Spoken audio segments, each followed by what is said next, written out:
ทำไมไม่ถอยไปเจ๊4 โมงถอยอัดมีดิไปไปอะบอกให้ถอยออกแต่แรกว่ามาทำไมเข้ามาทำไมล่ะถอย อัดมีดิถอยไปดันอยู่มาเลยดันอยู่มาเงี้ย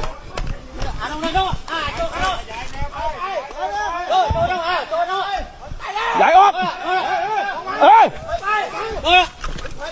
เอาดิ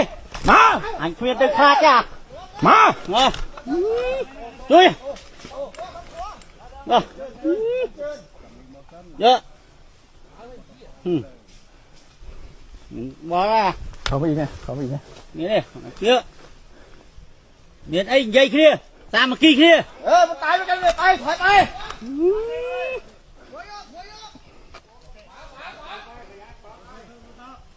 ตาเดียวขยับแล้วขึ้นมาตาเดียวขยับแล้วนะ